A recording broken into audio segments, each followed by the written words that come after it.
experience being able to be a part of this and being able to really see what goes into these types of events and the folks, and learn so much about all of the incredible athletes that have come through our alma mater. So we appreciate you being here, and without any further ado, I'd like to ask Dennis Stoller to please come up and give us our invocation, if you will, please, sir. Thank you, John. Guys, it's always an honor. Carolyn has asked me to do this a couple of times, and I just want all of humanity people to know that it really is my honor to lead you guys in prayer. I'm going to ask if you join me. Okay? Heavenly Father, as was mentioned, there are some incredible athletes here tonight that we're going to honor. And we thank you for the skill and the ability, all the talents that you've bestowed on them. Lord, we ask that you would be here tonight in our presence. Not just to bless the food, we ask that you would do that, but bless our time together. Time together as friends with coaches and athletes, and shared memories and laughter. And we thank you that you're the God of all of that. Lord, I also get off schedule a little, and if it's all the same to you, Lord, we don't need another hurricane around here. I would just as soon you go ahead and tear this thing up or send it out over Mexico somewhere. I don't want anybody to get hurt, but we've had our share this year. Lord, thank you so much for this time. We just want you to know that we love you in a very special way. And thank you for being here tonight. It's in Jesus' name we pray. Amen. Appreciate it, Dennis. Okay, so if everybody could please stand, we're going to go ahead and do our pledge, and followed by that, we're going to have our alma mater and national anthem that's going to be sung by the Manatee High School Chorus. So if you'll join me in the pledge, I pledge allegiance to the flag of the United States of America and to the republic for which it stands, one nation, under God, indivisible, with liberty and justice for all. And here come the troops. Let's give them a welcome, folks. They take their own time to do this, and it's absolutely wonderful that they come here. I'm always amazed. You think 2 or 3, 4 or 5 people are going to show up, and they're still filing in through the door back there. And it's great. Tommy, we appreciate you bringing everybody out here, and students, we appreciate you being here.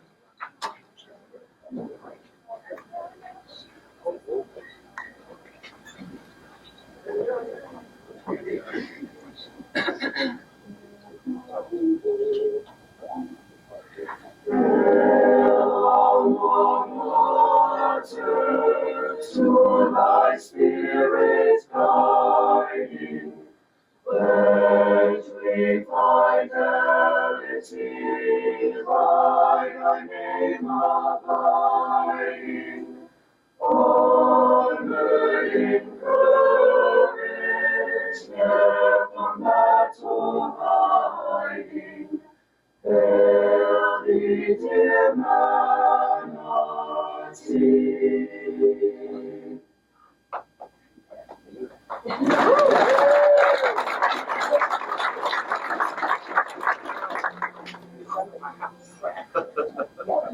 Oh, say, can you see by the dawn's early light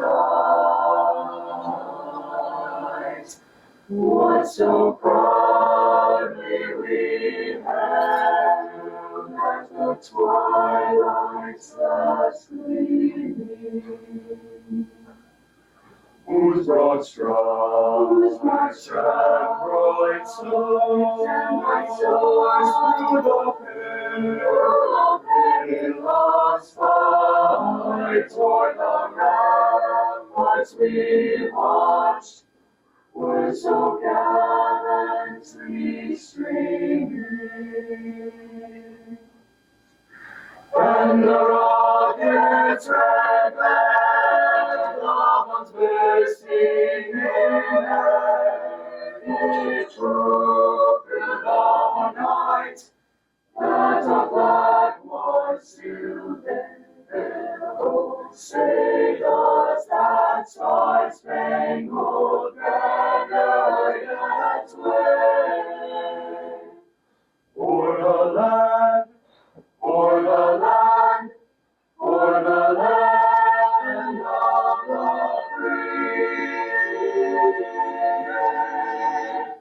and the home of the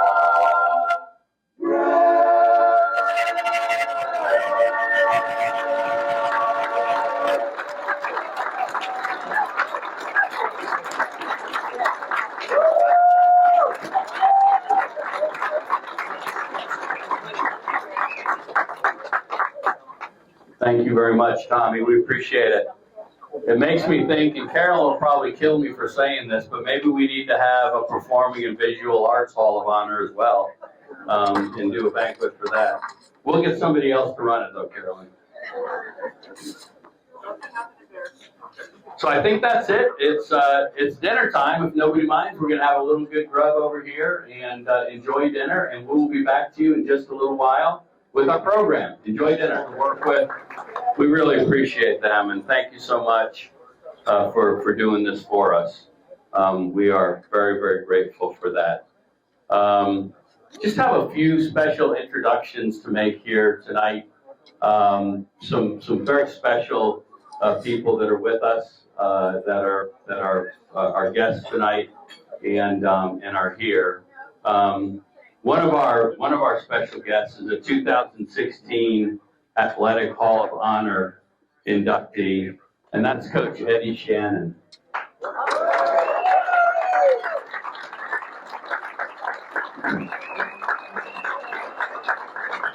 Now Eddie just celebrated his 102nd birthday. And I saw a video of the birthday party, and he's still got the moves. I just want to tell you. But what I really want to know is he used to do a little pep talk for us, right?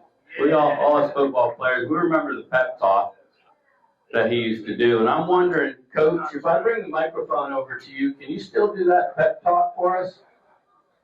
You think? Can you still? I'll come to you, buddy. I'll come to you. Can you do my pep talk for me? All right, here we go. You gotta be hostile, agile, and mobile. We ain't no corn we kill for corn. We'll kill a mosquito there. Watch them, let's get them now, boys. Behind, so right now. Before you forget, I got my gold over there. I say you behind, but we'll get together. So, we got close together. They watched the bowl, they watched the skull, and they did exactly what I said do.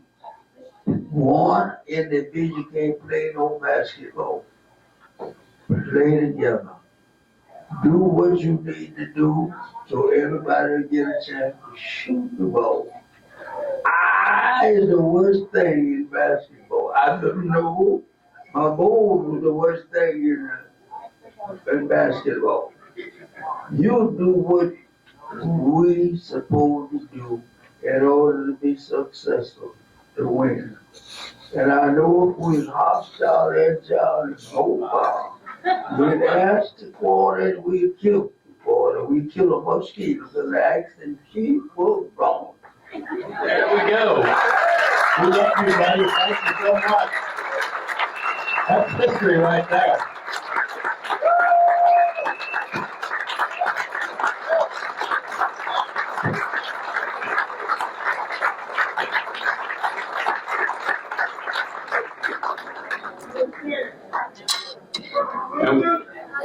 And we all thought it was Canan behind all the success, right?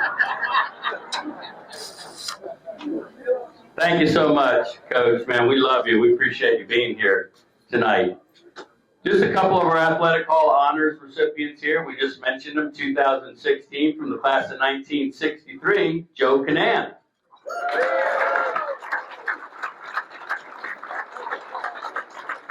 2017 inductee from the class of 1984, also a teacher at Manatee High School, Steve Peebles.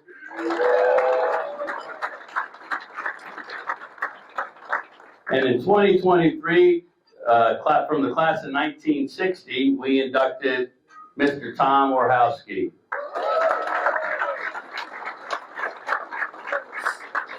Did I miss anybody? I didn't think so, because Caroline wouldn't let me do that. We got a few outstanding alumni here tonight from our class of 2014. From the class of 1963, we just met them, Joe Canan. Our 2016 inductee from the class of 1960, Carolyn Geis Keller. From the class of 1974, inducted in 2023, Linda Gartley Boone. Boone. From the class of 1963, in 2024, we inducted Mary Lynn Wayne Parker. Coach Parker. I think she paddled me once. From the class of 1983, 2024, yours truly, John Vita. If you're a member of the Manatee High School faculty or staff, if you'd please stand and be recognized. We appreciate everybody, but we just want to recognize you, so please stand and be recognized. That's the kind of support that our organization gets from Manatee High School. It's a great relationship. They're always thanking us for your support and everything else, but they support us so much, and we really, really appreciate it very, very much. Our past principal from the Manatee County School Board now, they always take the good ones, Miss Sharon Scarborough.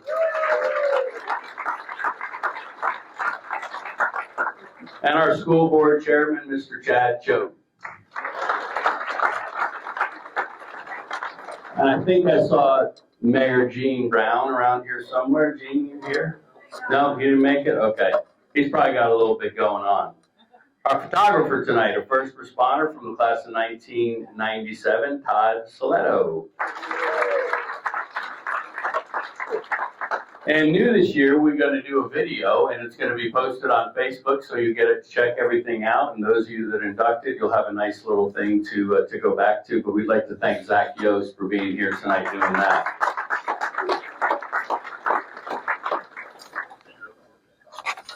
We had several volunteers and lots of people that helped out tonight. And I'm just going to name a few of them really quick. Barbara Strauss, Lisa Tugg, Maria Tugg, and Nadine Castro. So thank you all very much.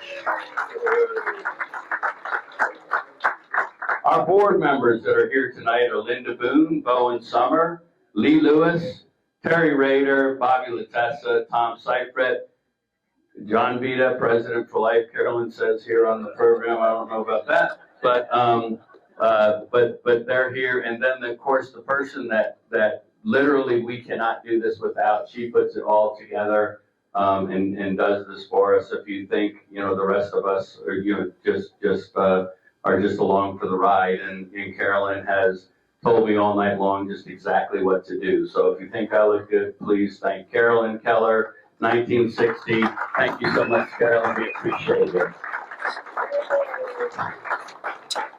And we have a past board member with us. We don't have very many past board members. I don't know how we let them slip away, but Bill Howard, thank you for your contributions in the past, buddy.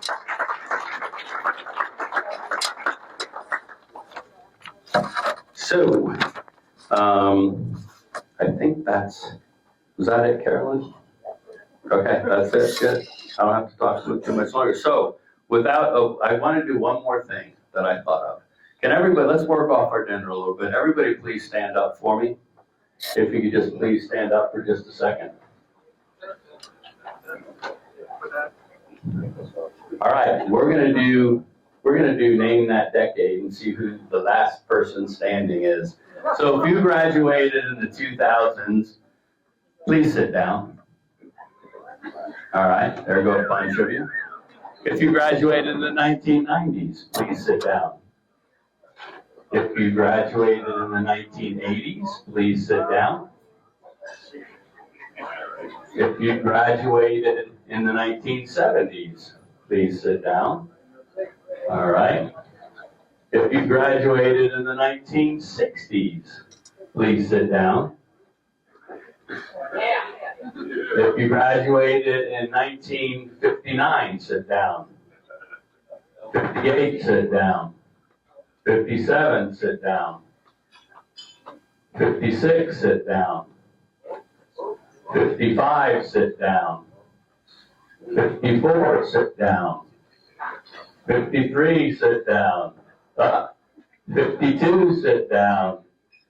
And we have a gentleman here from the class of 1951.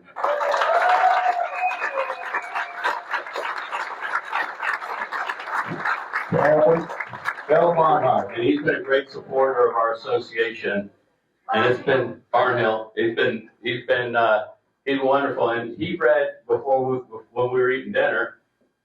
He wrote the Cracker Prayer, and the Cracker Prayer says, "God is good, God is great. With His love, there is no hate. If we pray and be real good, all the rest is understood. God will help us through the night. See the morning sun so bright. All the day is work and play, night again for us to pray.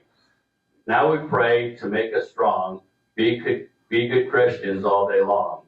Dearly God, we surely bless, and we need no other test. 10 commandments are our laws, go by these, there aren't our flaws. Any time that you may stray, bend your knees and beg and pray." That's the Cracker Prayer. As Mr. Barnhill would say it. So thank you for being here, sir. We appreciate you. So without any further ado now, I'm going to introduce Shannon Fleming, our Manatee High School principal, and we'd just like her to come up and just say a few words about what's going on at the school. And she's going to be followed by Matt Bowling, our athletic director. Yeah, you can count, but she's doing a great job. She deserves more than that. All right. A Manatee High graduate. Yes, Manatee High School graduate, class of 2007. So I was the first one to sit down. So first of all, I just want to say thank you so much, because as I was walking around earlier tonight, there were so many faces and names I recognized that reached out with heartfelt congratulations when I was announced as principal in May. So thank you so much for the warm welcome back to Manatee High School to serve as principal. It's hard to believe that we're already almost halfway through the school year, but it's been a great start. And as you guys know, we just finished our homecoming week. It's quite a time to be the Manatee Hurricanes, right? Because we had to delay homecoming for several weeks and a lot of our activities, and ended up having homecoming without a football game this year. So a little bit different, but we kept our cane pride going, and we had a great homecoming week. Like I said, it's been a great start to the school year. We know we have a lot to look forward to as we head to playoffs on Friday night and finish up our fall sports and head into winter and spring. I just want to again say thank you for the opportunity to be here tonight to speak to you. And I'm excited to hear from our alumni and our inductees tonight about their accomplishments as student athletes at Manatee High School, and their accomplishments as they've gone out to the world and continue to contribute to Manatee High School. And I think one of the things that makes Manatee High School so special is the alumni. This alumni association is strong and continues to give back to our school and our school community, and we are very appreciative of that. And so with that, I think I'm turning it over to our athletic director, Mr. Matt Bowling.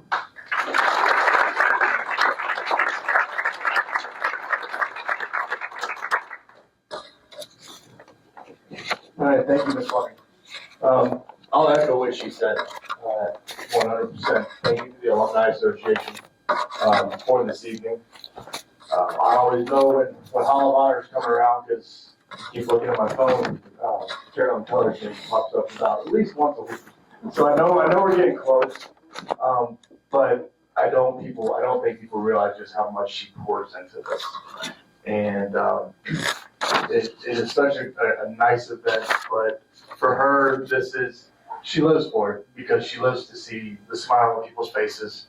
So Ms. Keller, the Alumni Association, thank y'all for this event.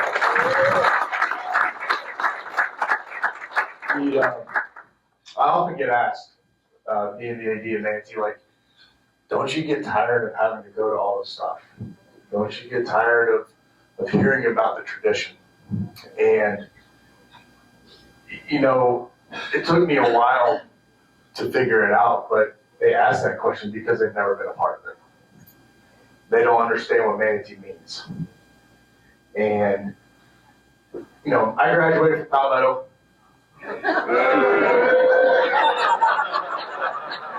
I'd keep that a secret. Well, you know, I say that for a reason. You know, because You're fired. it was interesting. I walked into Ms. Scarborough's office our first year at Manatee together. We were probably about a month in. And I looked at her and I said, it is crazy, but this place makes you fall in love with it so quick. I don't know if you remember that conversation or not, and it's true. So you can be from anywhere, but you get to be a part of Manatee High School, whether it's being a graduate or working a part of it, your family. And you're always treated as such. So tonight we're here to honor 6 individuals, 2 teams who have represented Manatee both athletically and beyond their athletic careers. We appreciate them coming back and being able to share this night with us. Some have had very good accomplishments. One, I think, is this your second or third Hall of Fame? I think it's number 3, isn't it? Okay. But we're here tonight to recognize them. And so without further ado, Alumni Association, thank you again. And Mr. Vita, let's recognize these people. All righty, you can stay up here, Matt, and you're going to be part of the celebration. We'll ask Dylan Summer to come up. He's our director that's in charge of the Athletic Hall of Honor, and Bowen came up earlier. Yeah, you can give him a little applause, just a little. Bowen came up earlier and said, how did I become part of this? I said, because you're the Athletic Hall of Honor guy that came to us and said, you know, we need to merge this and get it going. And it truly has been, you know, it's been absolutely wonderful. You know, when you think about all the things that we've, you know, our humble beginnings, and Coach Gary Thyler, you know, I don't know how many years ago now, called me when I was a young person here in town, and he said, John, you need to be part of the Manatee High School Foundation, I think we called it, or something like that back there, right, Gary? Yes, sir. Yep, and he said, and by the way, you're president. And I said, well, this is my first meeting, Gary. He said, doesn't matter, you're still the president. And so that was, you know, that was wonderful. So that's just the kind of way that it goes. You know, everybody jumps in. And there's a lot of people in this room that we've asked to do things for us and have stepped up to do it. And, you know, Ms. Fleming, when you say that we have a great alumni association, I still say we have the biggest and the best alumni association in the country, and nobody has ever challenged me that at the high school level. So we're going to go with that. We're going with the biggest high school alumni association in the country, and you know, until somebody challenges us, that's what we're going with. So it's a pretty big deal, and we appreciate you all being here tonight. So Bowen, tell us about our inductees. All right, we'll do. And you know, just echoing what John said, you know, have the opportunity to be here and do this, you know, for many years now. It's just, it brings back so many great memories.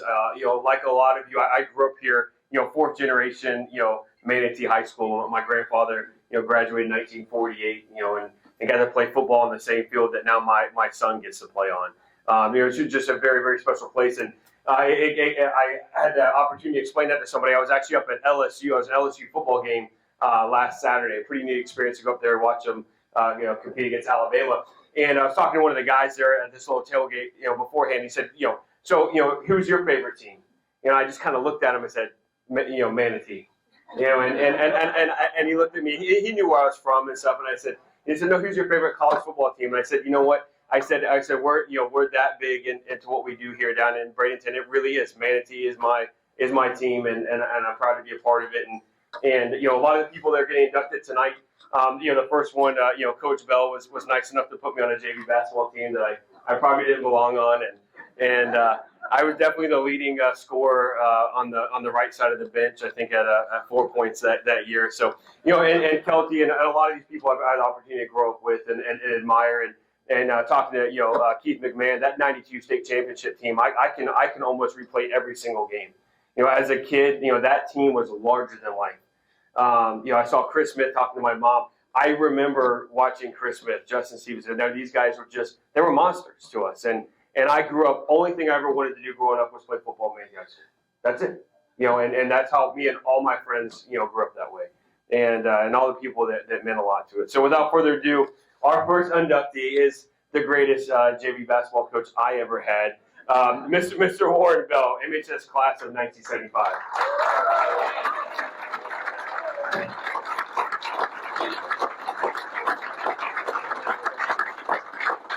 And it says, Warren is being inducted as a student athlete where he excelled in both baseball and basketball. He was named an All-American in basketball, leading the team in assists and scoring, and was selected All-County as a pitcher in baseball. Warren is a graduate of Manatee Community College, Florida State, and has a master's degree in education specialist from Nova Southeastern University.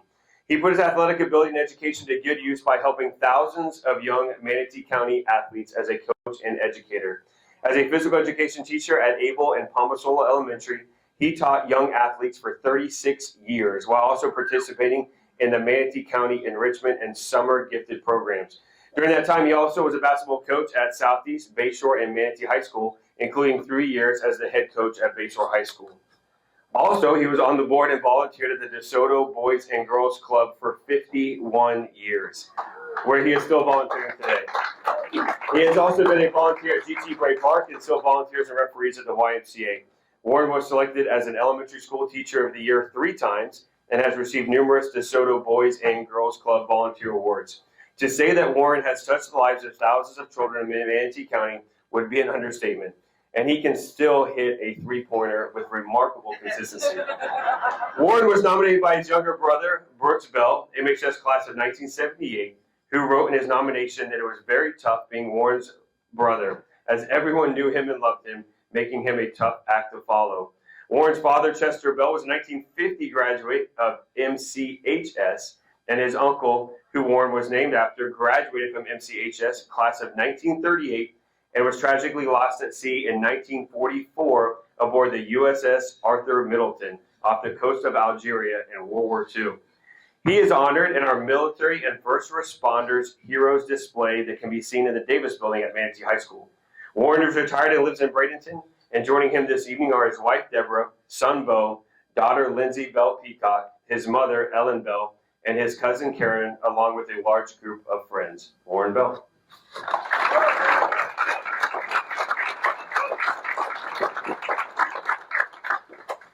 Thank you, Bowen. And you were a pretty good player.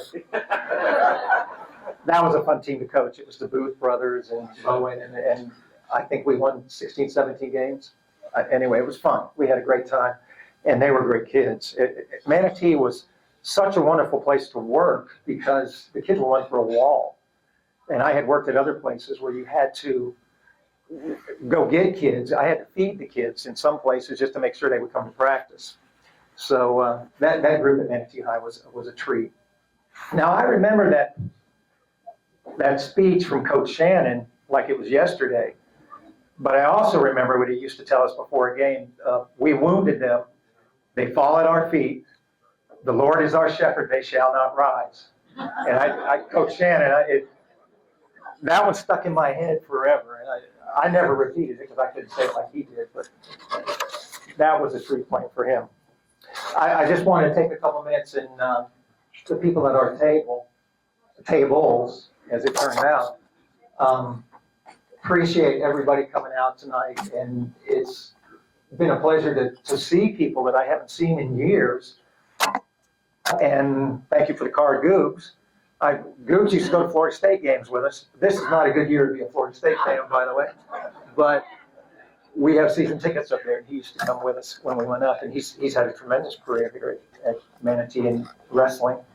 Steve Peebles and I went together to get our specialist degrees at Nova University, the University of Nova, and it was a rough year, but it was well worth it in the long run. But once again, to see him is just a treat. Those people at our table, I have to introduce Marilyn Parker is with us. She's in the Hall of Fame. She was more academic than I was, so this is more athletic, I guess. Ricky Simmons and I played basketball together, graduated in 1975 together. Ricky became a coach at Manatee High, worked in the women's and men's programs for years and years. And he actually played basketball at Mankato State, and I had forgotten that, in Minnesota. Tony Marabella, been a friend ever since he came here in ninth grade. It was kind of rough in the mid-'70s and early '70s to be in high school because we had just finished all the integration. Things were going on that were hard.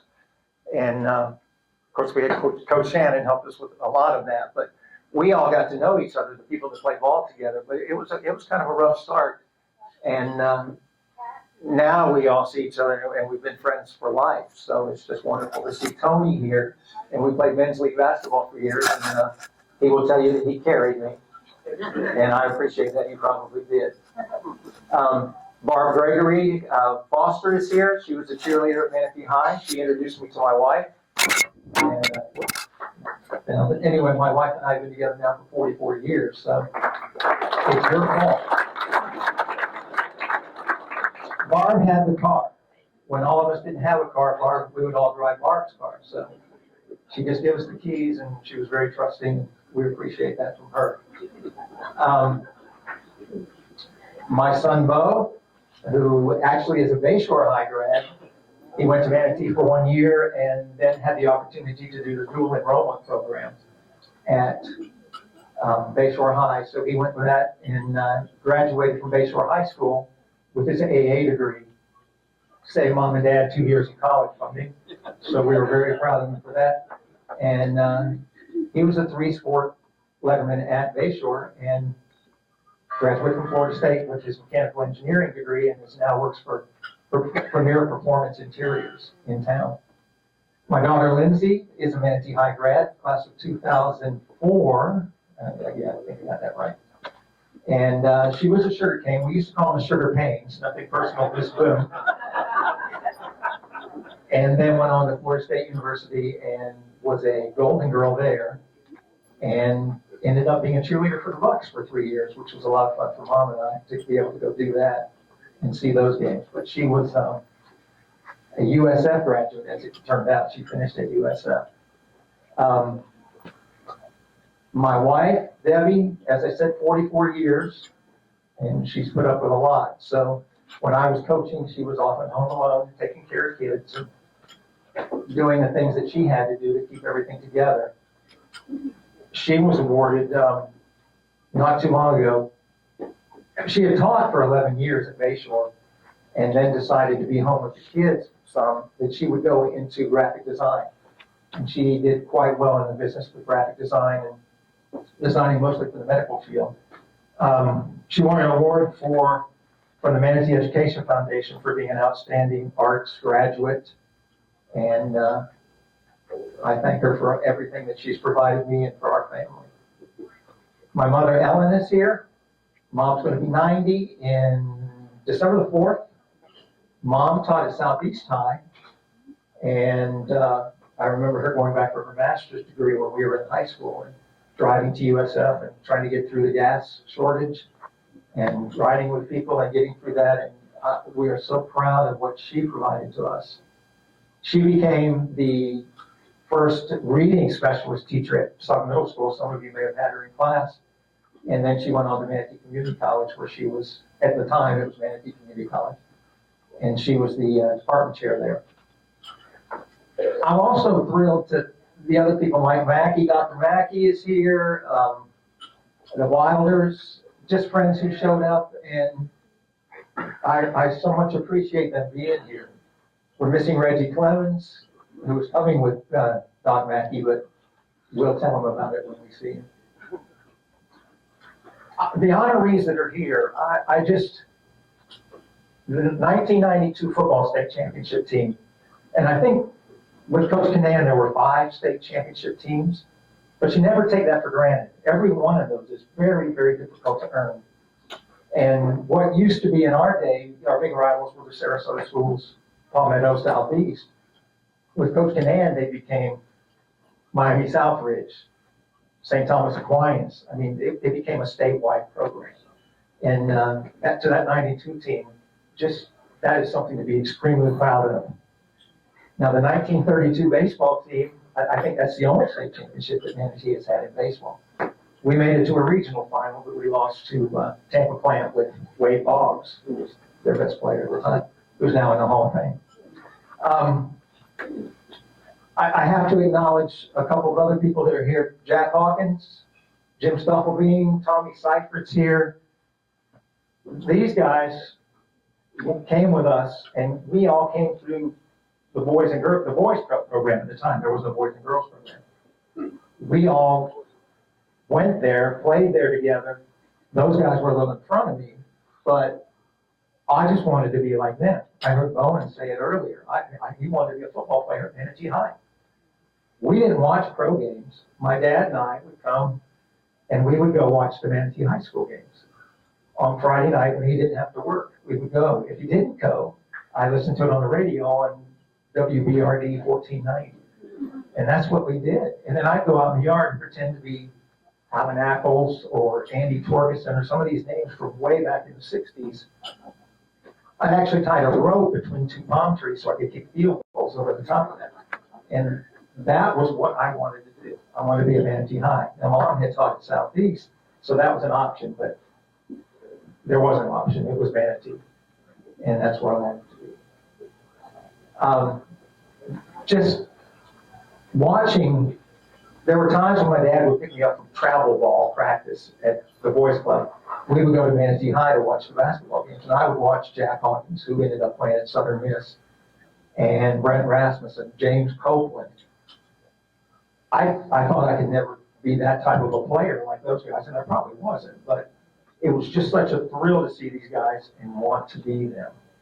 And that is everything that I intended to be in high school. And to be honored tonight, it's just a pleasure. Coach Shannon, being at Manatee High School in the 70s, we didn't think about the teachers and the coaches that we had other than the fact that we dealt with them on a daily basis. But the sacrifices they made, Coach Shannon coming from Lincoln, where he was basically in charge of everything, and having to give up some of that role to come to Manatee and kind of have a smooth transition for everybody else. And he did that. And he did it on a daily basis.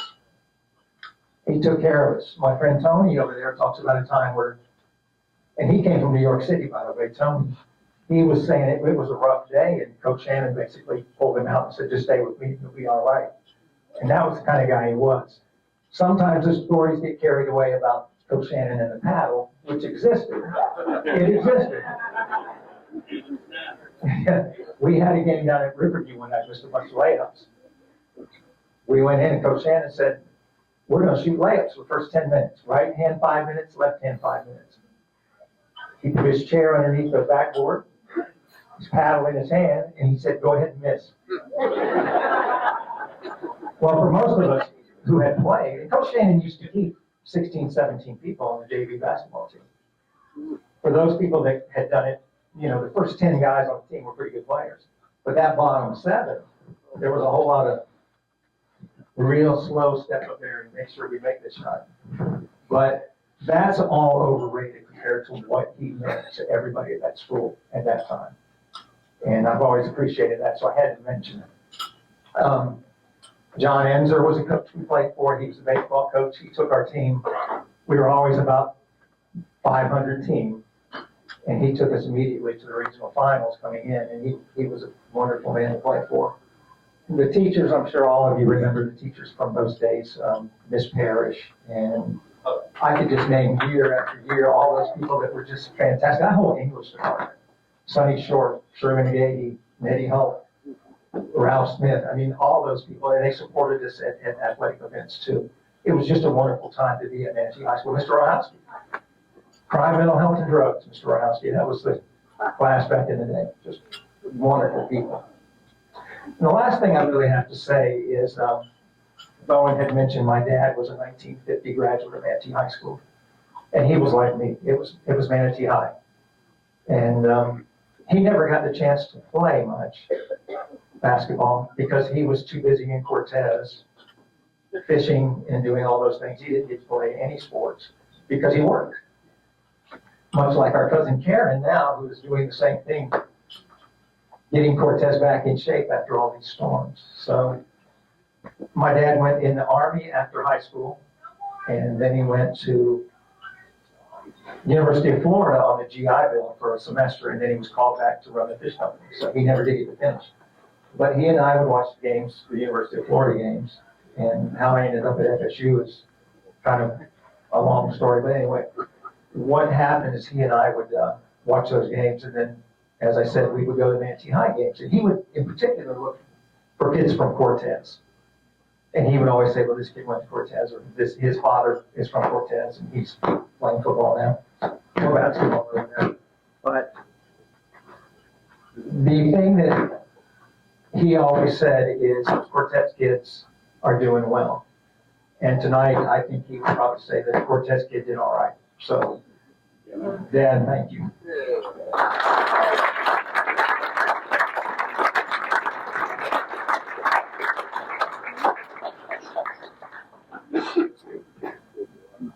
And our next inductee, the 2024 Manatee High School Athletic Hall of Honor, is Kelly Ann Bradley Grant, Manatee High School, class of 1986. Kelly started playing basketball during her sophomore year at Manatee, and in her senior year, the Lady Canes pulled off two big, surprising upsets by beating 6th-ranked Northeast 81-76 in double overtime, following a Sarasota Riverview 64-61 win, also in overtime. Those wins skyrocketed the Manatee High basketball team up to the rank of 9th in the state. The Lady Canes were coached by the late Steve Olson, who was also inducted to the Athletic Hall of Honor in 2021 as a coach. Coach Olson said, quote, "They are the best bunch of kids I've ever had, overachievers. They didn't have a lot of basketball sense, and we had a long ways to go, but we are constantly improving. The girls accepted their roles better than any other team, and we won the games we needed to win. Overall, they were the most enjoyable group I had ever had to work with." After helping lead MHS through a 21-6 basketball campaign in 1986, Kelly earned a scholarship to MCC, where she averaged 16.3 points per game en route to a school record 521 points her senior year. This put her at the top of MCC's career scoring chart with 786 points. She earned first team All Suncoast Conference, helping the team earn a 4th consecutive Suncoast Conference championship and a trip to the state championship game. Kelly earned a Division I scholarship to play at the University of Central Florida and was the top returning player as a senior forward, averaging 7 points and 4 rebounds a game in her first season at UCF. As a senior, Kelly started 10 of UCF's first 13 games, shot 49% from the field and 81% from the free throw line. Kelly continues to make a valuable contribution to our community. After having taught math and coaching girls volleyball at Palmetto High School, she has now been teaching math at Manatee for the past 12 years, and as an exceptional student education, continuing to serve as a positive role model for current student athletes. Kelly was nominated by Heather Baden-Wallace, MHS class of 1992. Tonight, she is joined with her husband, Wayne, twin sons, William and Wayne, who also share their mother's love of basketball, and her brother, Bob Bradley. Miss Kelly Ann Grant.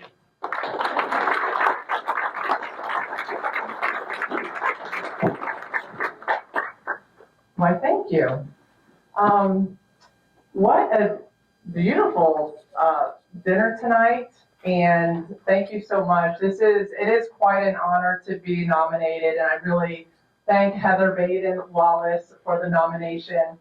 The biggest part of getting nominated for something like this is it forces you to go down and take a trip down memory lane.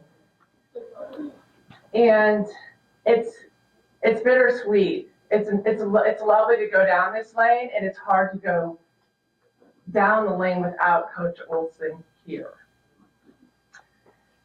So that being said, I thought, one of the best things we could do is just to, he was very impactful. When I take a look at the 4 years I was at Manatee, I'm telling you, I was not a student athlete. I was, ninth grade, no sports. We did not come from a sports family. I didn't play basketball. I did not play anything. I played softball at a county league. And the lady that was helping, she was like, she was you're really not a softball player. Yeah. So, and I knew that, I knew it. I liked the camaraderie. So, 10th grade year, I had gone out for the volleyball team. And, I, thought, tall girls play volleyball, right? No. They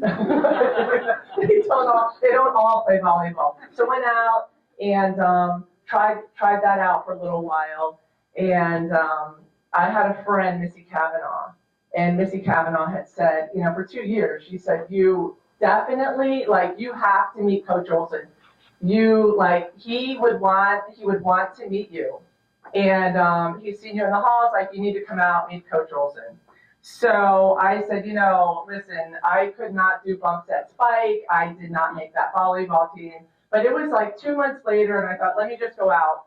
Let me just give this a shot, because really, in my heart, I always really like to compete. I mean, fiercely compete. And so went out, met Coach Olson. Kathy Cole was also a coach out there as well.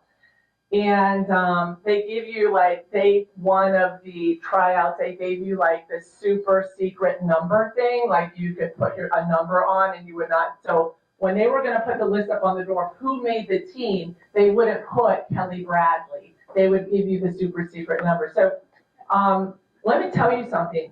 When I went out for volleyball, that gym was packed. That gym was packed. It was filled with girls. All competing for just a couple spots. I completely got why I did not make the volleyball team. These girls were very well trained, I got it. So then when I went out for basketball, if volleyball wasn't disastrous enough, basketball was worse. It was dribble, but don't look at the ball, use your left hand, then your right hand. It was hard. Then they wanted you to shoot, do layups, do all these things that I was not equipped to do any of that. So, with Coach Olson, to his character, this guy was 1,000% character with his pigeons and his Mr. Pibb and his Dr. Peppers and his baseball cards and his hobbies. He said, I did make the team as a 10th grader. He moved me right to varsity. And I kept telling him, I don't know how to play, and I don't understand the rules, and I don't understand even your expressions. I don't understand. And he's like, so I got moved back down, and I got moved back down to JV. And but fast forward, because he saw something in me, and a lot of times, and this is what I tell my own children and my own students at Manatee, don't keep knocking on the door that doesn't open. Don't keep knocking on the door that doesn't open. So with Olson, come on into this gym, right? Come on into this gym. And I'll tell you, I did not put a ball down for 3 years. I did not put a ball down for 3 years. So for 3 years, it was super competitive, and I thrived in that environment. I thrived. And he took us to the Florida State basketball camp when he didn't have to. His daughter had already graduated Manatee. Kimmy played with us for about 1 year, and then she was out. She graduated. And so he did things that regular coaches did not have to do. It was funny because I don't want to name drop here, but I saw Jack Hawkins over there. And they used to do, you probably don't even remember this, but they did the 3 men's leagues. Coach Olson was in charge of the men's leagues. They would run them through GT Bray. Well, guess all those little girls that were playing on the sidelines in between the men's games? Right here. He'd always open the gym and say, girls, when the men step off, you girls can step on. And we did. And we played at every single open court you could find because of Olson. Because Olson opened those doors and said, come this way. This is the way. And with all his quirkiness, and I swear this is true, like, if you had him for driver's ed, you have a story. You have a story. So I can't come up here and tell the story about Steve Olson because there are so many. And like, one day, like, I'm in the driver's ed car with him and other students, and I look out, and like, I'm driving, and I'm looking out the window, and Olson we have the windows down, I don't think we had air conditioning back then, and he's going like this out the window. And I said, like, Olson, what are you doing? He's like, you need to pay attention to the driving, and I am hurdling mailboxes. I am hurdling mailboxes when you're driving. But I tell you, best decision I ever made was connecting. That was a life-changing decision in so many ways, because I tell my kids when those doors don't open, you know, when you're young, you go to the people that embrace your talent, and you go to the people that embrace you. And then when you get older, you don't need to open the doors. You build those doors. You build the doors. And then I've spent a lifetime myself coaching. I'm with my twins here. I coached the boys varsity team at their school, and I help with that. I assist with that at every practice, and I fine tune. And I'll tell you this, like, when I left Manatee High, I thought this is the end of my career. Well, Steve Olson had a great connection to the Manatee Community College.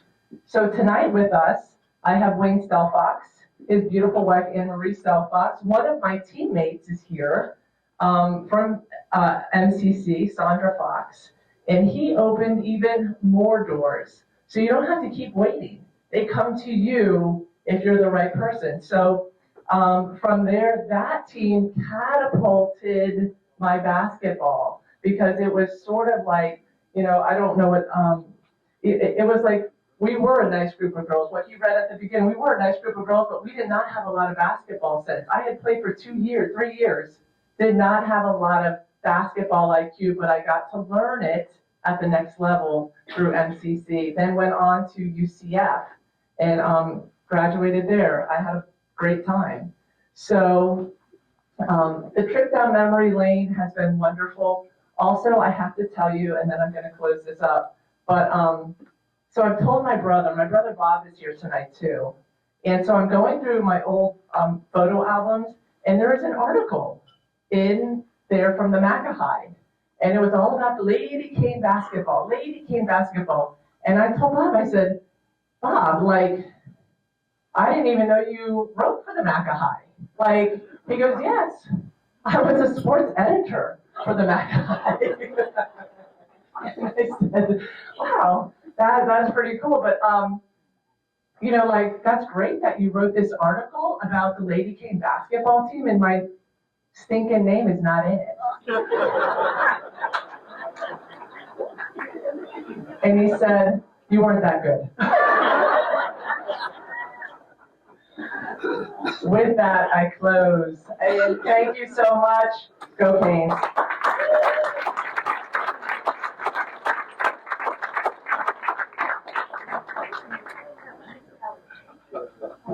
All right, and your next inductee in the 2024 Manatee High School Athletic Hall of Honor, Brandon Dravion Carnes, Manatee High School class of 2013.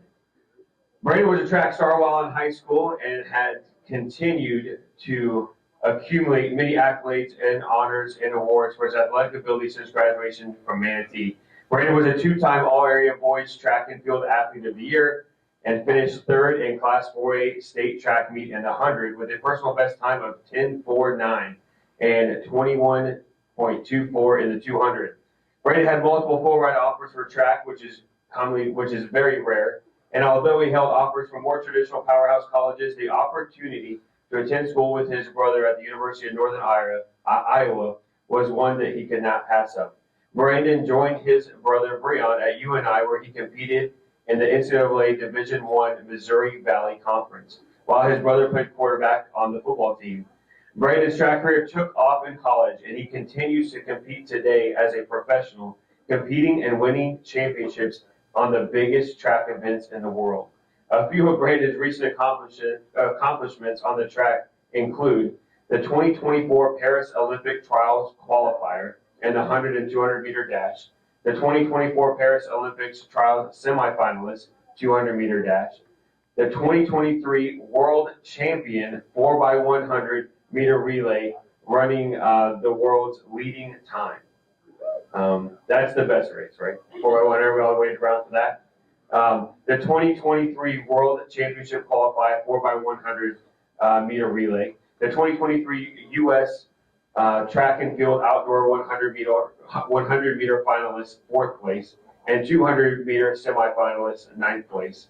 Our 2021 Olympic trial qualifier, the 200 meter dash. The U.S. Track and Field Outdoor Championship qualifier and semifinalists. The USA Track and Field Indoor bronze medalist in the 60 meter dash.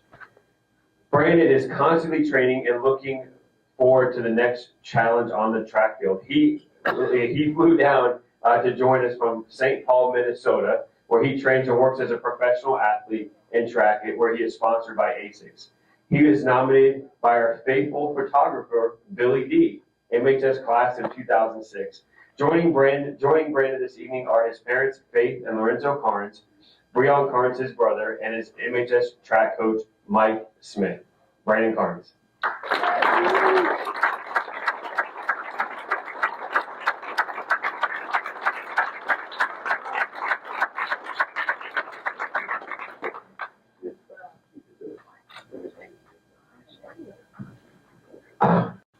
I didn't write a speech, but this is coming from the heart. And one, I just want to tell everybody, like, thank you guys for allowing us to put the event on.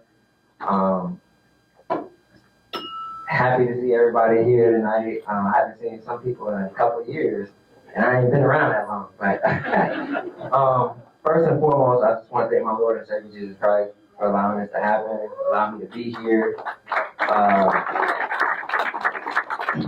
Second, I just want to, well, my wife is not here tonight. My wife and my daughter's not here.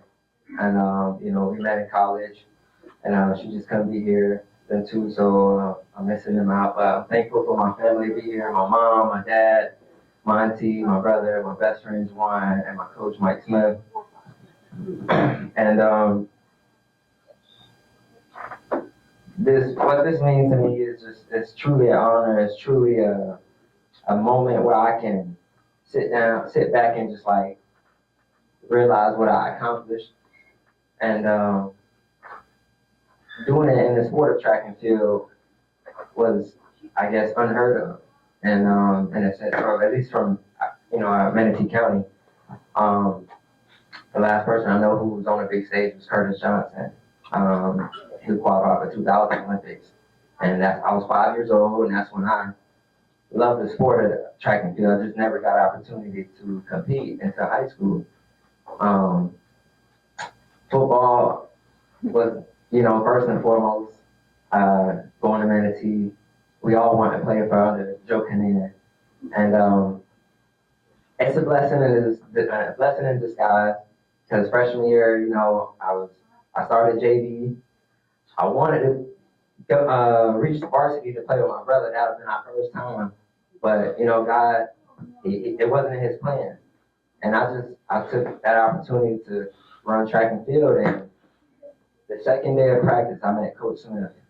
And the rest was history. And I'm so thankful. I'm thankful for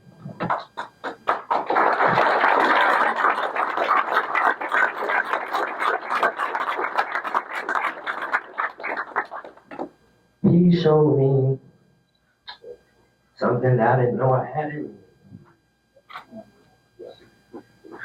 I didn't think I could take this sport as far as I've been. I knew I was talented. I knew I was gifted, but I just didn't know what I could do with it. I'm just thankful it kept me out of trouble.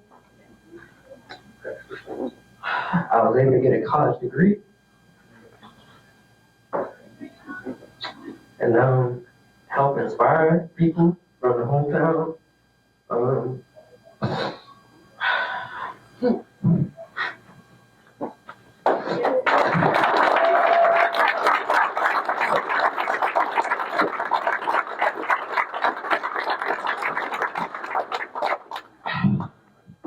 you know, it was tough. I'm thankful for my mom holding it down, my family. I'm thankful for my dad. I'm thankful for my brother showing the way, you know, and I chose a way that was going to be tough. You know, everybody from NT usually go for football. I didn't think track was even possible. So I'm just thankful for him showing me something that I fell in love with. And I was proud to represent Manatee High School, Bradenton, Florida, on the biggest stage in my career as a professional. You know, that was a lot of weight. And I'm not done yet.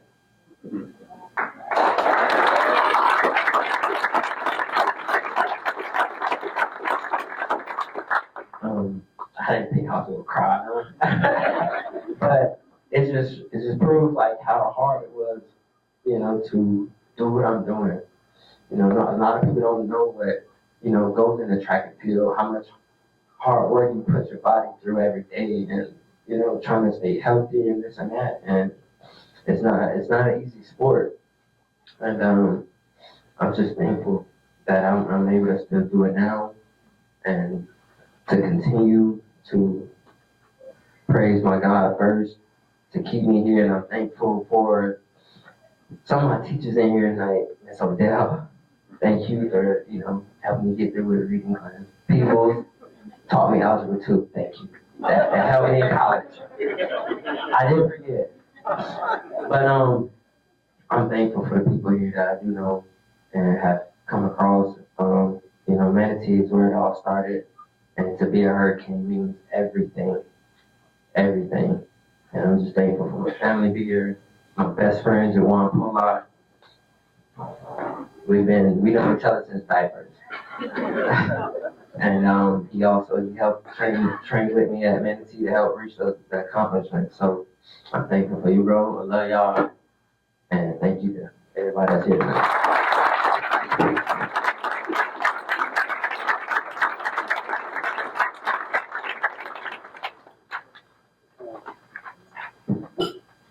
All right, our next inductee in the 2024 Manatee High School Athletic Hall of Honor is Kelty Brooke Odell Christian, Manatee High School class of 1997. Kelty has dedicated her athletic life and professional life to Manatee. She was a multi-sport athlete at Manatee, playing volleyball, soccer, and softball. She was captain of the soccer team her junior and senior year and was a varsity starter for softball all 4 years. Kelty had the opportunity to play soccer or softball at the college level, and she chose softball, where she went on to play at Manatee Community College. While at MCC, she went on to set numerous records that were recognized with her induction into the SCF Hall of Honor in 2013. After MCC, she went on to Florida Southern, where she continued to set records, one of which was the most strikeouts in a single game at 23. Which was not only a Division II record at the time, but across the entire NCAA. That record stood for nearly 13 years. Kelty had numerous accomplishments while at Florida Southern, graduating with a degree in business administration in 2001.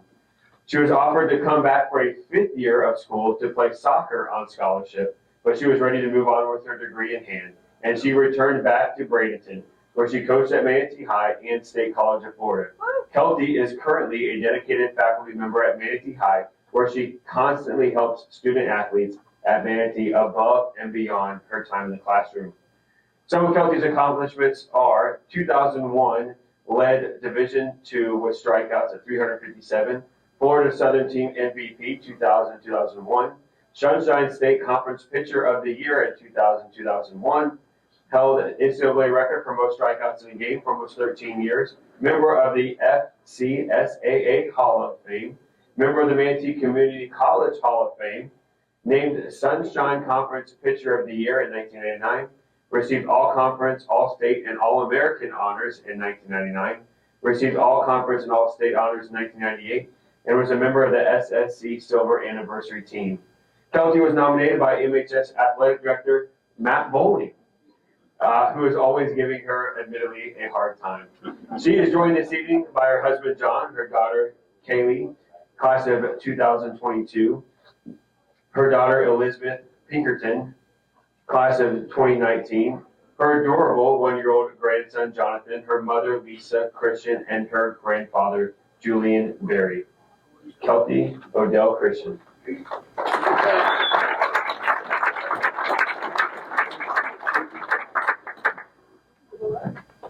So, unlike Brandon and those before me, I did write a speech, just to keep myself on track. And so a little fun fact, Bowen's dad was my first softball coach, and his sister Margie was one of my first teammates and first friends. We went to Jesse P. Miller, King Middle, Manatee. We played all through elementary, middle, and high school together. And so just when we say how small Manatee County is and Manatee High School is, his dad was my very first coach in softball. And I think he left a lasting impression because I just continued to play. Also, it's not my speech. Like everybody else said, I wanted to play football at Manatee High School. I really did. I just wanted to kick field goals so he would let me. But, so I played soccer instead. But just like everybody else, that's what I'm going to do as well. So I wrote my speech. I'm going to try not to read it. If you put all of Manatee High School student body in here, I wouldn't need this thing. I could just talk. I don't know, it's just something about teenagers who can just talk and talk, but I'm going to try and hold it together here and not cry as well. So, first off, I want to start by recognizing Carolyn Keller and the entire Manatee High School Alumni Association for putting this event together. I've witnessed firsthand, over this last year, everything that goes into this, and I'm quite impressed. And definitely Milton and Helene did not make this easy the last couple of months, and they were still able to pull this together, put together a first-class event tonight, and so thank you, we appreciate it. I thought we appreciate everything you do for Manatee High School. I know that was mentioned, but they do a lot for us in the scholarships. All right, so additionally, I want to thank the Hall of Honor Selection Committee and everyone involved in making this recognition possible. I'm deeply honored to be included among such an esteemed and elite group of alumni who have made remarkable contributions to our community and beyond. It's truly an honor to stand here before you. This moment feels both humbling and surreal. And I'm filled with gratitude as I reflect on the journey that brought me here. Looking back, I can't help but think how my 4 years at Manatee High laid the foundation for everything that has followed my life. The teachers and coaches who supported me and believed in me were pillars that helped me grow not only as a student and as an athlete, but also as a person. I had some amazing teachers, Ms. McCarthy, that had a lasting impact on my life.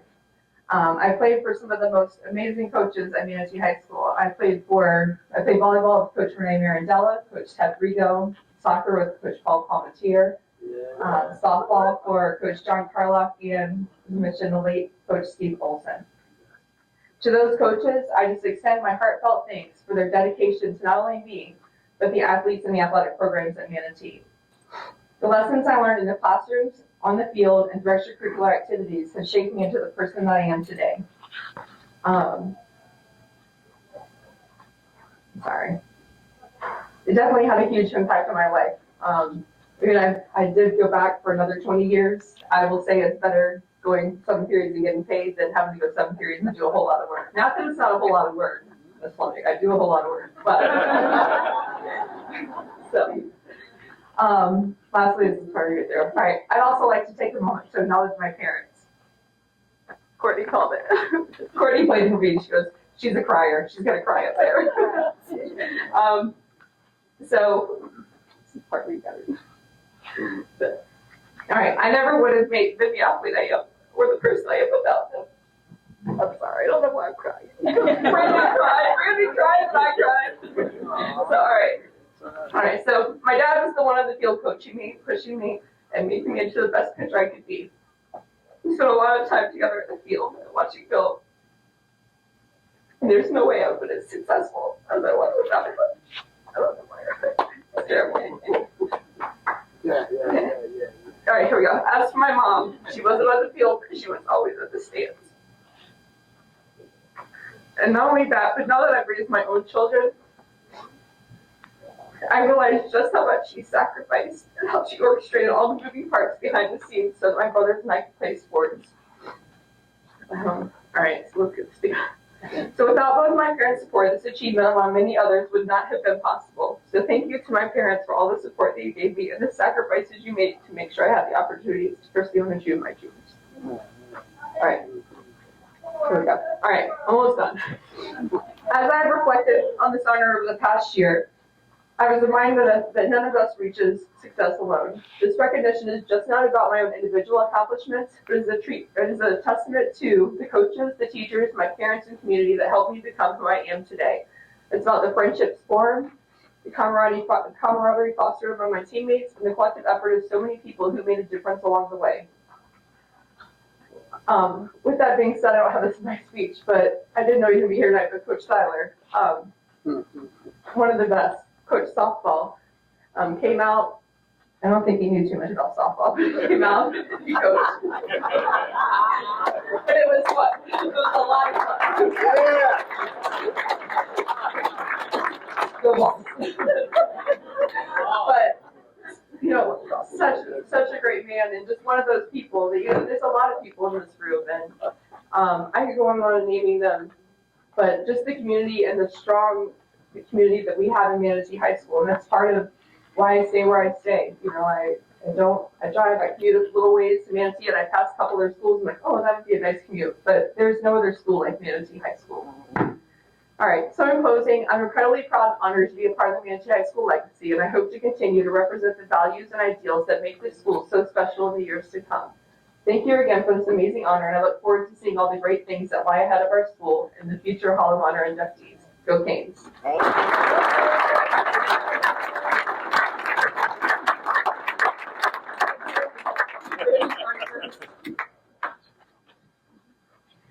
All right, our next inductee, the 2024 Manatee High School Athletic Hall of Honor, James Jim Lawson, MCHS class of 1957.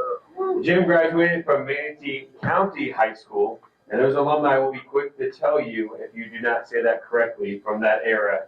And at that time, his coaches were Wheeler Lee in football and George Strauss in track.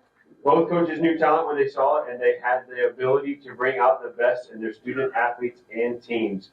Both coaches recognized what they had in Jim Lawson as he excelled on the field and on the track, matching the level of dedication and success that the teams from that era were known for. When Jim was a sophomore, he was a member of both the 1955 football and track teams that dominated the area, taking home the Western Conference Championship for both teams.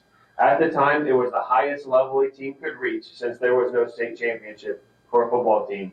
Both teams were recognized and inducted into the Manatee Athletic Hall of Honor in 2017. Jim was also a star of the 1956 Western Conference Co-Championship football team that was also inducted into the Athletic Hall of Honor in 2020. On the track, Jim set the individual record for hurdles in track in 1957 and held the state's best time in the low hurdles at 20.2 in 1956. And he helped the 1957 track team bring home the Class AA state title to MCHS for the third straight year. In those years, the local newspapers still covered all the local sports, and it was a great time for MCHS. In this era, MCHS was a powerhouse, and you could read many articles about these football and track teams that had Jim's name all over them. While Jim excelled on the football field and ran like his life depended on it, a cute young lady caught his eye that he could not run away from. Jim had opportunities to play college athletics, but instead, he married the love of his life, had 3 kids, and they have now been together for 68 years. Jim did have an opportunity to show off his athletic ability climbing poles for FBL, where he worked as a lineman for Florida Power and Light for 36 years. Jim was nominated by Norma Kinney, MCH class of 1956, and is joined this evening by his wife Joyce, his daughter-in-law Vicki Lawson, and his granddaughter Amy Ketzel, along with groups of friends. Jim's wife Joyce will accept this award for him.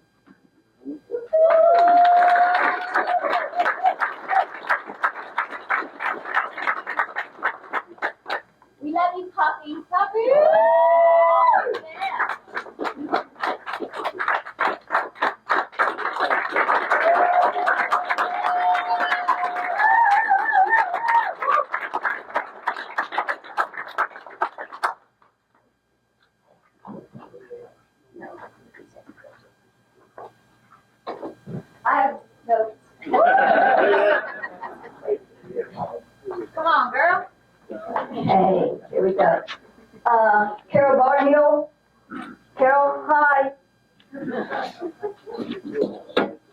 good old Manatee boy too. Good evening.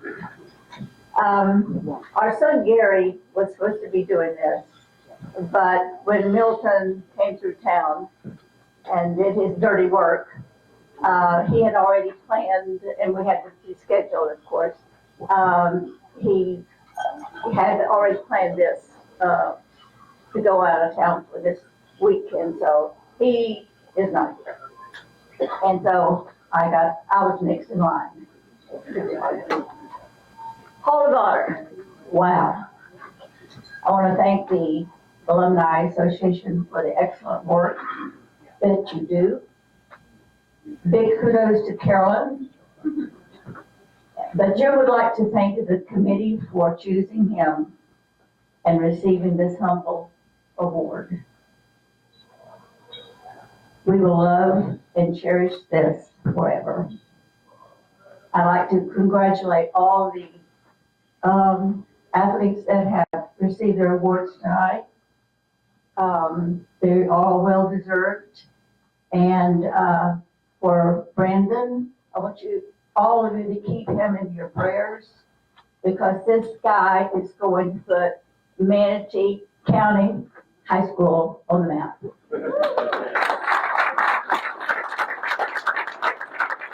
We had the honor of watching him and didn't know who he was, but we know him now. He's going to be in our lives forever. I want to thank Norma Kennedy for nominating Jim. We love you, Norma. And all our friends that were sitting at our table was Marinelle, Mickey, Norma, Pearl, Bill, Amy, Vicki. And Jim and I like to acknowledge, as you mentioned, Wheeler Leaf and George Strauss. Coach Shannon, I'm sure you remember those two coaches. They were the most respected men, I think, sometimes in Manatee High School history. Both were family men.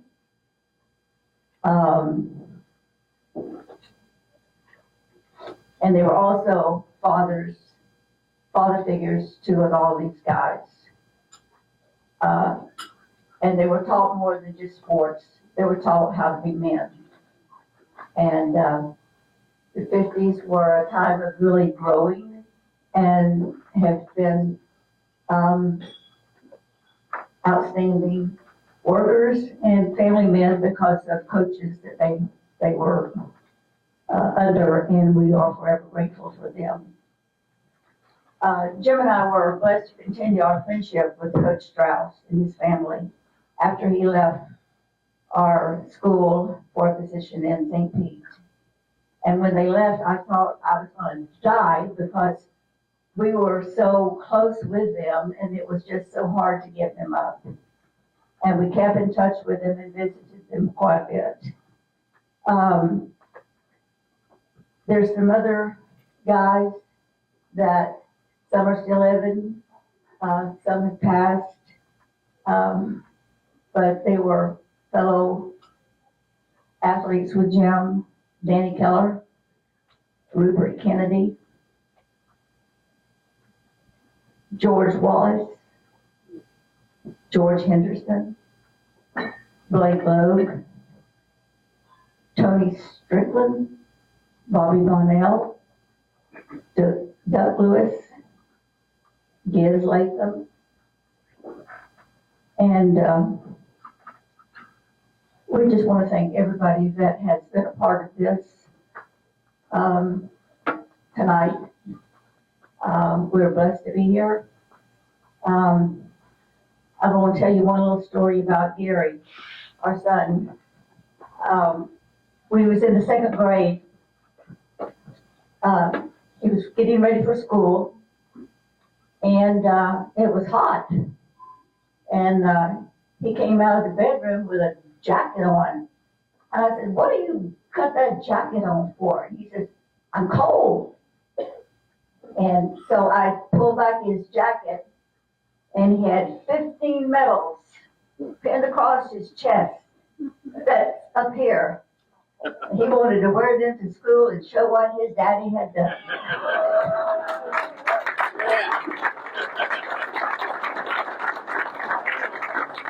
Another little story was Coach Strauss. We got married between the junior and senior high. We were young and dumb, but it has lasted.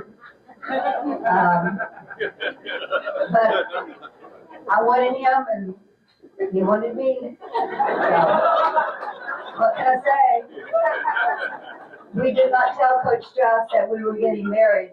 And the next, we got married on Saturday, and the next day it was in the paper. And so he said, he was telling us about it, he and his wife Betty, and said, she was reading the paper, and she said, oh.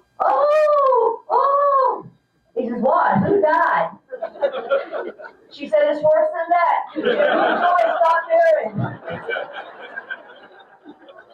But we want to give God all the glory for our lives, for Manatee County, for all you people here, and God bless every one of you.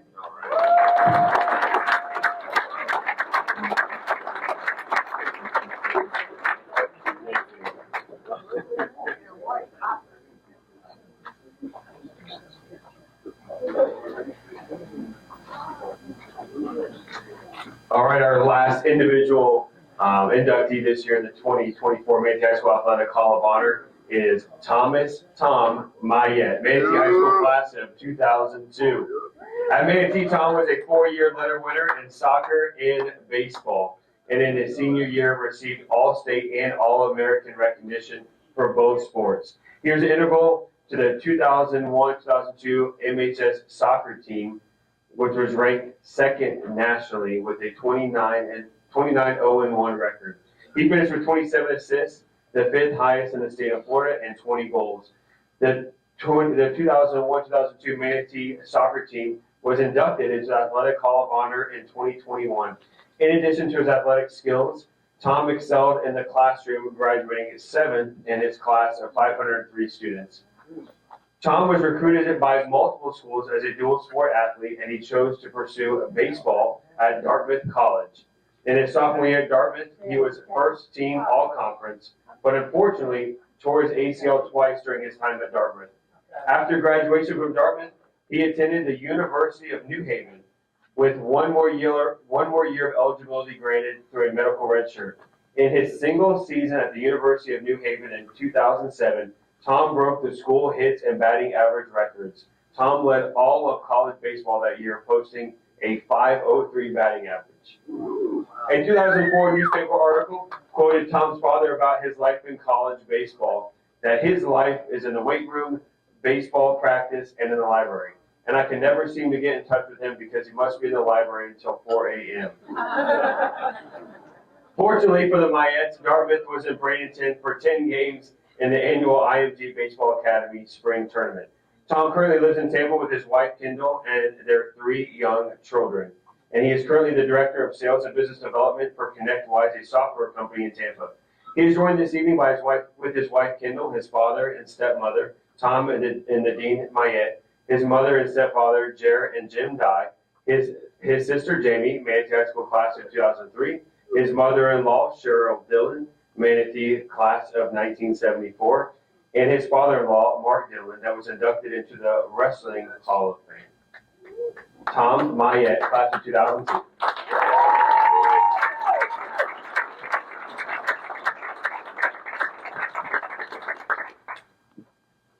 All right. Thank you. I'm here to express my gratitude, really. First to the school and the Alumni Association just for putting this on. I want to thank my family. I don't know what it was like for the rest of you, but my sports were all consuming for my family. The life revolved around it. And, I want to thank my dad first, who threw me probably 1 billion baseballs, and then put another 1 billion in the batting, in the machine. He was also a coach at Manatee, the varsity high school baseball team for a while. I want to thank my mom, who was my biggest cheerleader from day one, never missed a game, In fact, if I would allow her, she would probably sit next to me at work and cheer me on every keystroke that I type. I want to thank my sister, who was my second biggest cheerleader, I like to think. But she had to make such a sacrifice for sports. Thank you, Jamie. And I want to thank my wife, Kendall, who chose to marry me and loves me, even though she's never seen me play a sport in my life, which is, I believe it or not, unreal. Unreal. I promised Carolyn 5 minutes. The email said 5 minutes. I will follow. I'm going to do 5 minutes, but I'm going to use my 5 minutes to share a little bit about my testimony, give honor to the glory of the Lord. I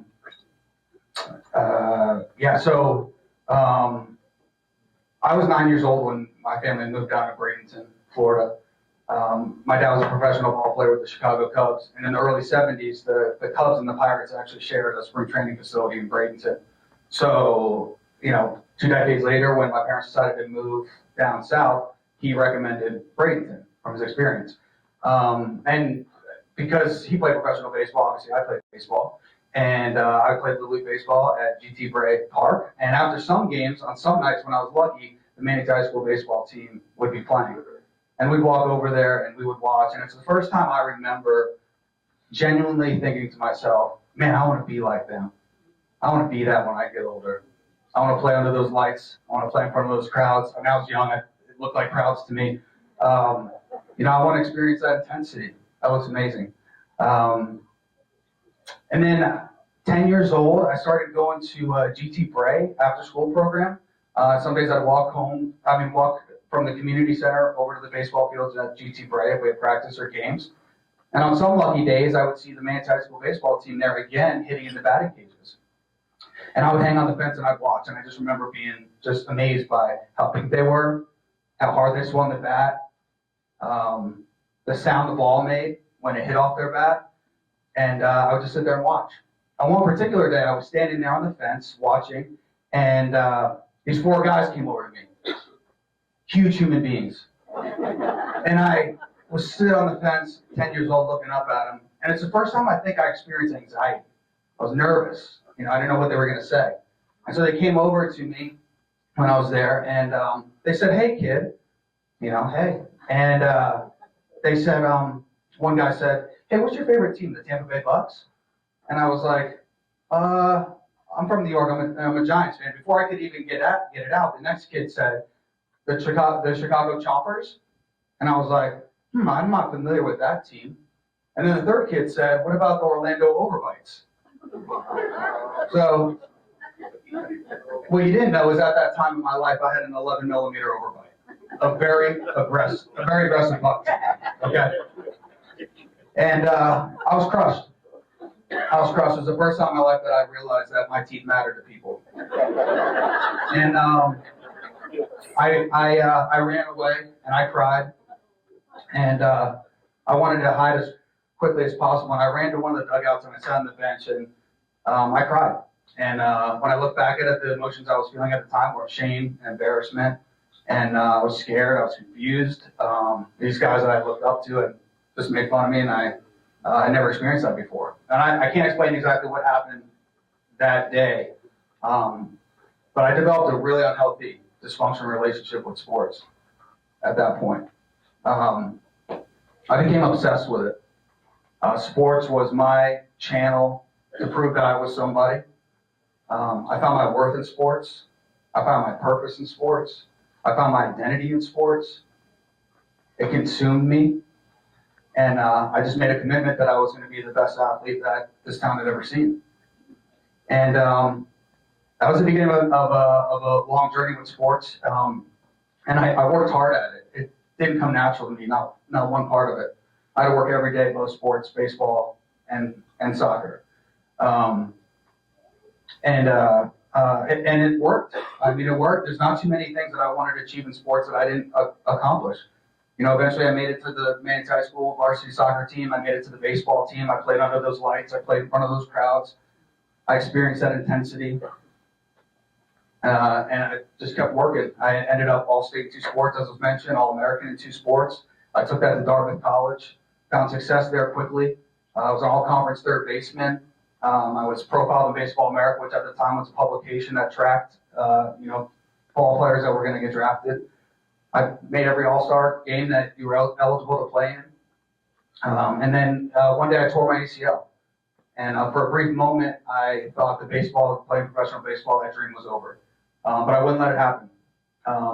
And so I kept fighting, and I came back. And then 18 months later, I was playing in a pretty prestigious summer baseball league, and re-tore my ACL a second time, 2 days before an All-Star game. When I look back now, I believe that God was trying to intervene in my life. I picture him saying, son, those knees are not for playing. Those knees are for praying. I know, Holy Spirit moment right there. Oh, okay. And I missed it. I missed it, obviously. I was consumed. That was my idol. And I missed it. And I bounced back, and I think somewhere deep down I knew the dream was ending up with a second ACL tear, and out of fear, I didn't allow it to happen. And I came back that last year of eligibility, and I had a torn ACL. I didn't have surgery because I was running out of time, and I wore a brace. And would you know it, I led the entire country in batting average. Like, quit messing with me. Let me let go of this dream, please. And there I was. I'm going, okay, that's good enough. That's going to do it. I can keep the dream alive, and it didn't. I didn't hear from anybody in the major leagues. I didn't get a call on draft day. I didn't get invited to any camps. It was done. And when the dream fell apart, I fell apart. I didn't know who I was anymore. Who am I supposed to be? What am I supposed to do? Who am I? I was like that little boy on the bench in that dugout, scared, lost, and confused. Now what? At this point, I didn't have sports anymore to prop me up. I was immature, and without the pursuit of accomplishment in sports, I didn't know who I was, and I started drinking and drinking a lot more, using drugs, and I ended up becoming addicted to OxyContin. I was an addict for 6 years. So I had a pretty wild ride on the identity front. I went from a baseball player, an athlete, to a former athlete, to an addict. I'm like, now what? By the grace of God, he saved me. So, yeah. And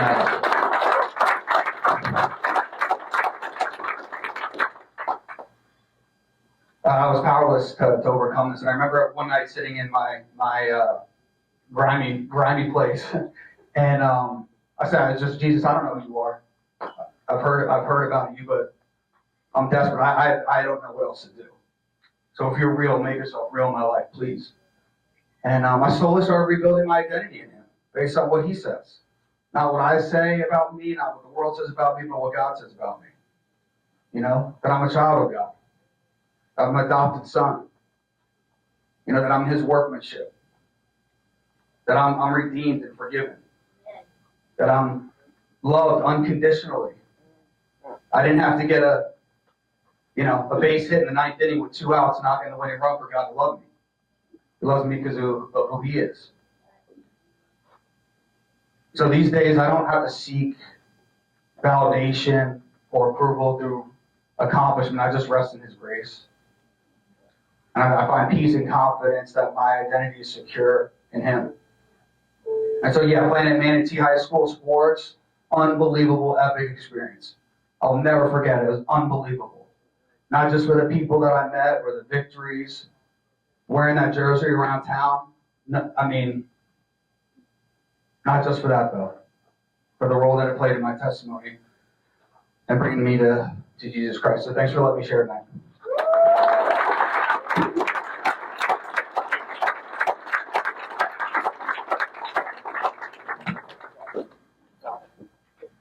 All right, we're moving on to our two team inductees this year in the 2024 MHS Athletic Hall of Honor.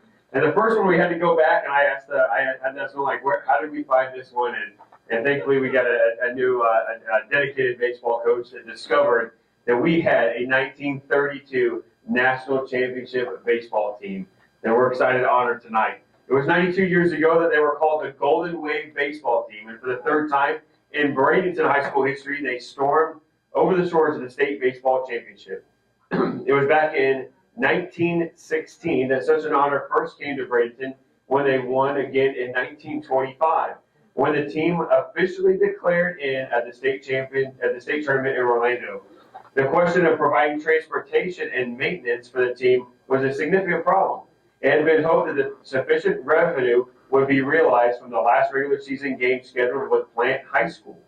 But the Plant team failed to show up, and for the game to support means they had to raise the funds themselves. It was determined that it would cost $3 per day per athlete at the state tournament for the total they needed, and depending on how long the team continued to make a run for the state title. Local businesses donated enough funds, and they sent the team to Orlando. The initial game of the state tournament was in Orlando, where they dropped a St. Augustine team with a 6-1 count, followed it up with a heavy bombardment against Dade County, resulting in a decisive 15-4 win. And when the dust of the final fray of the Ocala had settled, the Golden Wave emerged the Golden Wave emerged with a big victory at a 16-7 score and another state championship win. They were coached by Bill Doak, an American Major League Baseball pitcher who played for Major League teams between 1912 and 1929. He spent the majority of his career with the St. Louis Cardinals, and Doak's main pitch, the spitball, earned him the name Spittin' Bill. When the pitch was outlawed in 1920, Doak was one of 17 pitchers allowed to continue throwing the spitball. He actually innovated the design of the baseball glove by suggesting to Rawlings that a web should be laced between the first finger and the thumb, creating a natural pocket. The Bill Doak glove soon replaced all other baseball gloves and is the standard to this day. Who knew that happened here in Bradenton? He retired to Bradenton, where he owned a candy shop and was the unsalaried coach of the Bradenton High baseball team. The Bradenton boys thought he was the greatest living coach on earth. The 1932 team is the only baseball team in school history to be named national champions with a record of 14-2, and also the only team in school history to play against the World Series championship team. They actually played, and one of their losses that year was to the St. Louis Cardinals, who won the title in 1931. And it was during the spring training here in Bradenton. Their other loss being to Plant in a 3-game series for the district championship that Bradenton would eventually win. The top player on that team was Earl Evans, who pitched both the state semifinal and final games on the same day and had 22 strikeouts in 2 games. Their biggest win was against St. Augustine with an 8-2 victory in the state championship game. They placed 4 players on the all-state team that year, and although the members unfortunately are all deceased, Bill Howard, who graduated in 1957, is with us tonight, and he personally knew Coach Doak. Bill's late wife was the niece of one of the players on that team. Accepting the team this evening is Nolan Deben, our coach of MHS High School baseball, who nominated this team. So, Coach, you want to come up and get the award? Thank you.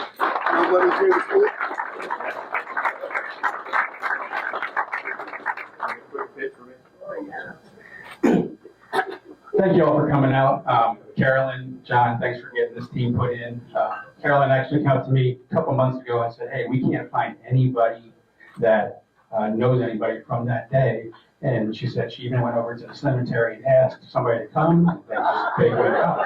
So, and anybody who knows Carolyn knows that's true. So, but thank you, Carolyn. Thank you, John. Just looking back, when I took over this program 5 years ago, like any good coach, you look into the history of your programs, and knowing the history of Manatee, it's off the charts. And seeing our 6 state championships up to this date, having this national championship under our belt, the countless pro guys, big leaguers, it's an honor to be here. It's an honor to coach here. And just listening to all of you, I'm not from here. I'm from Pennsylvania. Been in town for about 11 years now. And Manatee isn't just Manatee. It's a lifestyle, right? And being here and you guys making me feel so welcome has been awesome. So I appreciate everything. Thank you for the history and all the baseball guys in this room. Coach Doak, his whole team, those people, they laid the foundation for what we have today. So congratulations again. Thank you guys. And, good night.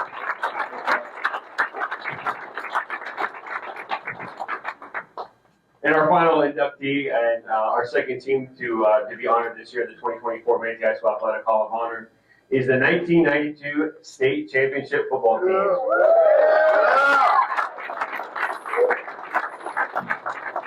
It was a Saturday, December 19th, 1992 when the Canes dazzled Dillard 44-14 at the University of Florida field, while accordingly 18,000 fans watched the Canes win a 5A state championship trophy.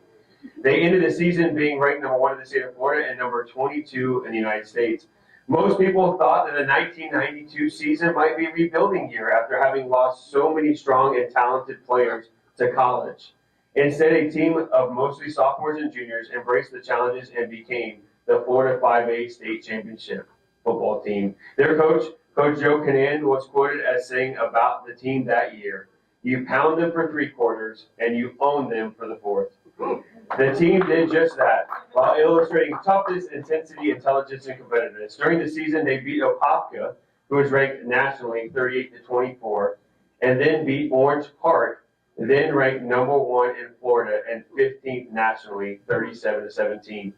Each of these games in the playoffs, they scored over 35 points a game with a dynamic offense and a very physical defense. They would go on to bring Coach Joe Canan and the Manatee Hurricanes their 4th state title in 10 years. The day of the state championship game, that Saturday afternoon, the traffic on I-75 between Bradenton and Gainesville was a sight to see.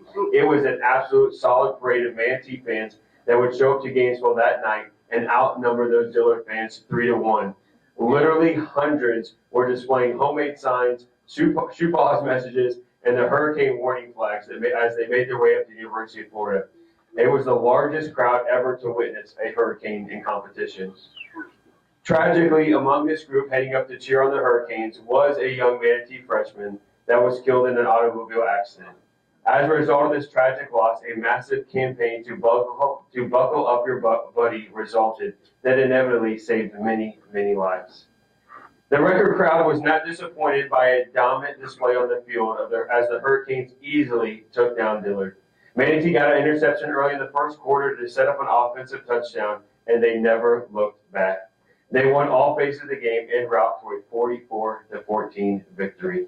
When the 1992 football team came home, they were loudly cheered and celebrated with a parade down Manatee Avenue, and numerous newspaper articles filled the papers. The team was recognized with a Florida Senate resolution that was adopted in March of 1993, commending them for the 1992 season.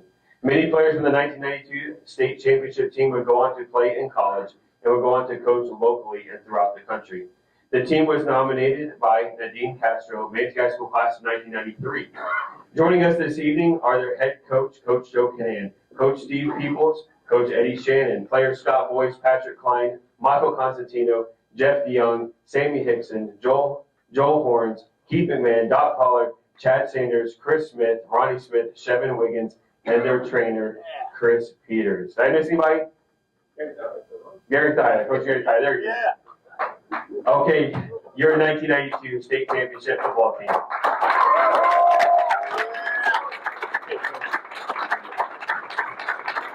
Also, one writer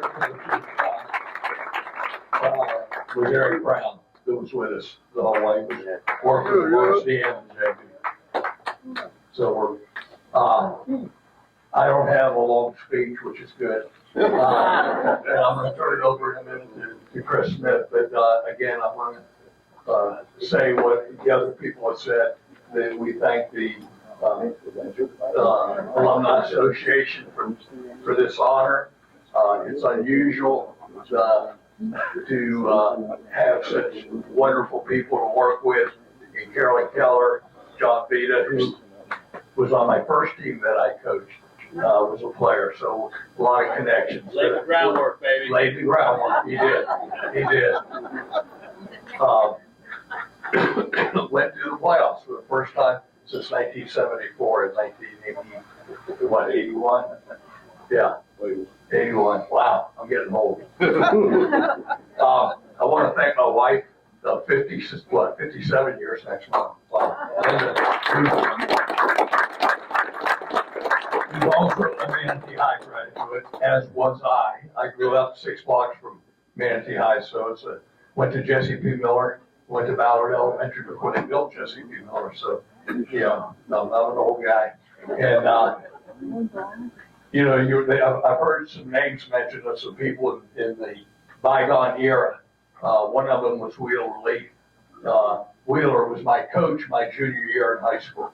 So he and my senior year, the head coach was Bob Stewart, who was the former principal at Bayshore. And my position coach was Chad Choate, whose grandson is the school board chairman this year also. But those people are the reason I went into coaching.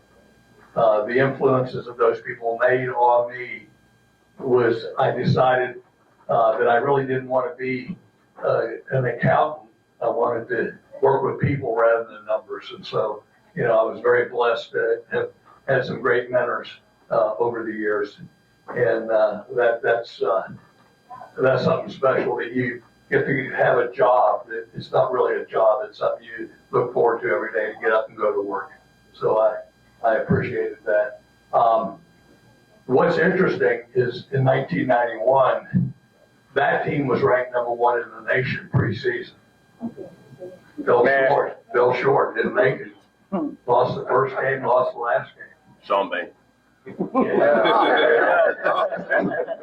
And then the next year, we got a little guy, a little skinny quarterback who, Willie Taggart, who was, he's now the running backs coach for the Baltimore Ravens. And if you watch him on TV, he's on the sideline. He's not up in the box. So you can And he's still skinny. Yeah, well, he's not that skinny. I spent 2 years with him at USF in 2015 and 2016. But the Ravens were pretty good when they made it almost to the Super Bowl last year.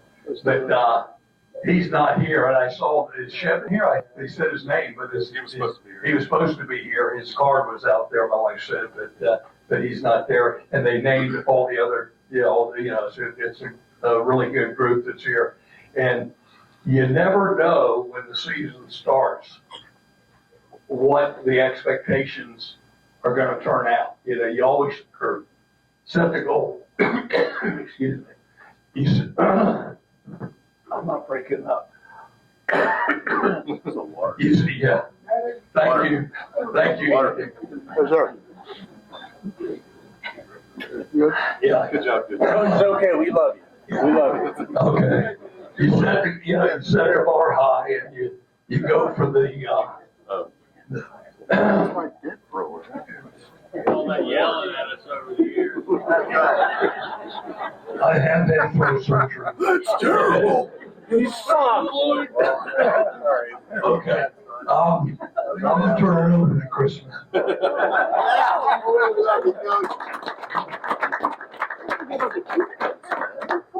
Oh, the defense. Hey, it's a good defense. We scored a lot of points back in the day. I know in the state championship game, I went back and looked at it a little bit, and I think the offense had to go like 4 yards for a touchdown, 8 yards for a touchdown, There you go. 20 yards for a touchdown. We're scoring points, but the defense did a great job. Coach Snyder was coordinating the defense, and I'm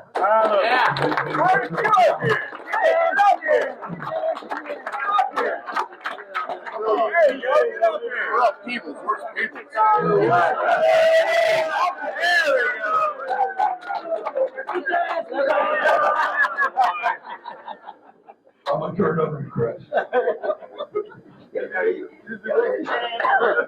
Thank you, Coach. And as always, it's all about the offense. All about the offense. The first thing I would like to do this evening is recognize, as we grew up in Manatee football, the legend, Coach Eddie Shannon. And they shall not.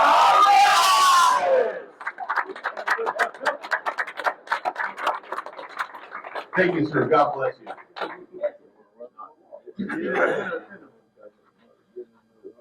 We're very honored. It's all about Bradenton. I mean, in Manatee County, Palmetto, people leave. Many of you have grown up here. Most of you have grown up here. And many of you have left. And now you're all back. All right? And that's a lot of us. We all have families. We all have lives. I mean, we've all gone off, and then we all come back. And there was a time, my senior year, some of these guys, junior year, sophomore year, we had lightning in a bottle. We had the best coach in the country and the best coaching staff.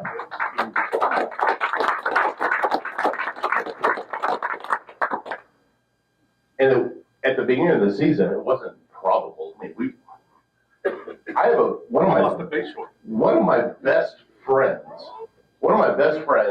played on the 1991 team, and he quit. And I said, "You've got to come back. You've got to come back." He said, "No, it's not like you're all going to win state or anything." Right, lovely. Right. Yeah. Good. That's probably on video. We're going to show it to him. So we came together. I mean, we were a solid defense. All right. It was and of course, Big Joe put together a fantastic offense. And we were able to do things that people didn't expect. And we won. Until towards the end of the season, we lost to Southeast. That was our blemish. And that one stung. But during the playoffs, I mean, we came together and we were a team. We became a family. We bled together. We hurt together. We worked together. And we loved one another. And to this day, as we stand up here, Still hang out. we're family. We hang out, we're family. Some of our kids know one another, some of our families hang out, this and that. And again, it's not just because of football. It's because we're from Manatee County, we're from Bradenton, Palmetto, and we all are together. There are some that are no longer with us. They're on our team. They're our brothers. We love them and we miss them. And I'm sure that many of you have the same situation.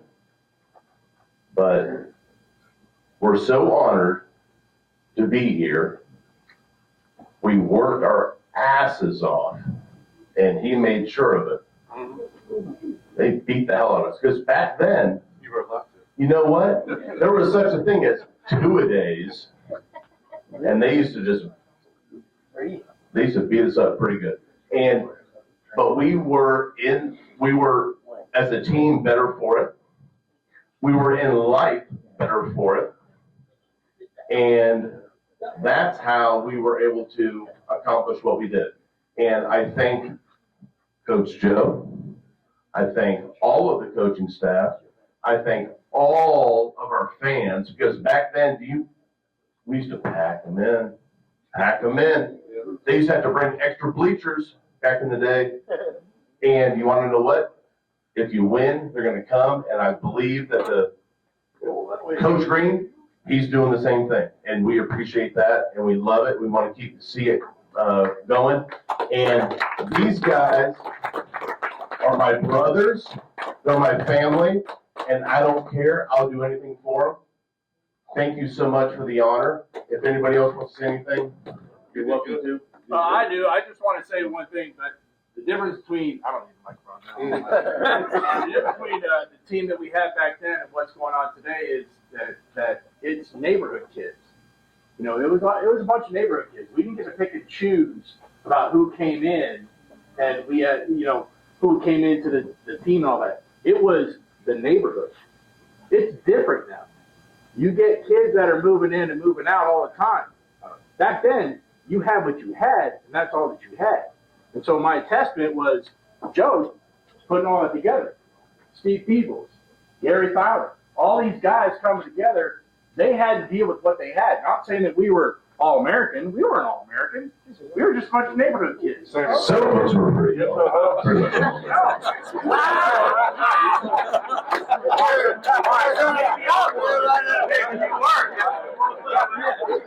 Where's the All-Americans at? But it was was a bunch of neighborhood kids.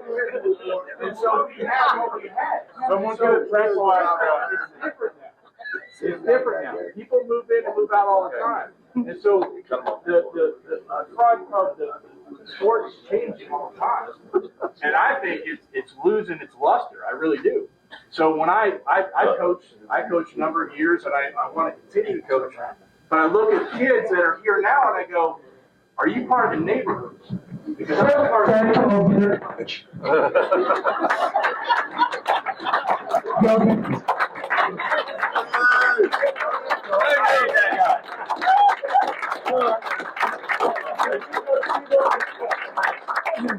Thank you. Thank you. Good job. I tried.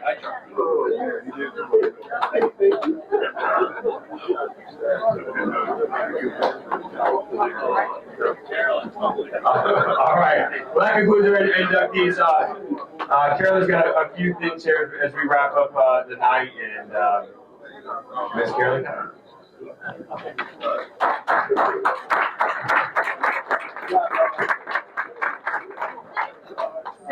Since I preached to everyone to keep it short, I promise I will keep it short. It is my distinct honor to tell you who will be inducted next year. The game will be, or the event will be in October when Matt Bowling tells me we can have it. So get your football schedule together, Matt, because you know I'm going to be bugging you wanting to know when it's going to be. Our 2025 Athletic Hall of Honor inductees are Mr. Pat Klein. Class of 1993, he was a student athlete in baseball and football, and a member of the 1992 team. Congratulations. Mr. Ray Gall, class of 1974, student athlete in football and baseball. Mr. Austin Jensen, who is also here. Class of 2007, he was a student athlete in football, track, wrestling, baseball. Prince Matt, class of 1980, he was a student athlete in football. Floyd McPherson is here. Somewhere. There he is. Class of 1981, a student athlete in basketball. He has a son that played for another team that we don't mention. One of those other schools around. Gene Brown is a contributor to Manatee High School and Manatee High Alumni Association. And the 1985 state championship football team will be inducted next year. 85. 1985. And let me tell you, these people have to be nominated. Don't call me and tell me someone should be in the Athletic Hall of Honor. Complete a nomination form, because it's the only way they get considered to be selected. So nominate as many people as you want to. Doesn't mean they get in the first year. They have 5 years after they're nominated, but we will look at them, I promise, every year. And with that, I'll turn it over to our president for life, John Vita. PFL. Okay, I got a couple housekeeping things, and then we're going to get you out of here. Remember, if you bid on something and you won, you should have gotten a text. Oh, Boone, we got to do Boone. Boone is the 50-50 queen over here. And how much is the prize now? Well, the total collected was $555. We rounded up to the 50-50 is $278. All right, $278. Get your tickets out. Buy more tickets? I didn't buy a ticket, shamefully. I'll just give you $20 or something, but, so that means I can pick the ticket because I got no dog in the fight over here. It's okay. Here we go. We're picking the ticket. Here it is. I lost my glasses. Thank you, Bill. Along with my wallet yesterday. 384662. 662 is the last three. 662. 662, right? Bingo! All right, congratulations. Thank you for playing. Okay, so remember, we are only going to remain the biggest alumni and the best alumni association, high school alumni association in the country if you join. So please visit our website. All you have to do is Google Manatee High School Alumni Association. It'll come up. And follow us to stay involved. Please, inductees that are here, please, we want you to come up front and we want to take a group picture out front by the stairs. So if you're an inductee this year, please go up front and have your picture taken. The roses this evening are for the inductees. Gentlemen, we suspect that you're going to give those to your spouses, mothers, whoever. So please grab a bushel of roses and do that. Fred, thank you so much for the beautiful, beautiful arrangements that you did. The candles are really cool, by the way. I think that that's fantastic. King's Wholesale Florist did that for us. Silent auction winners can pay by scanning the QR code. You got a text. And I have lost the crowd, baby. So everybody, have a good night. Thank you very much.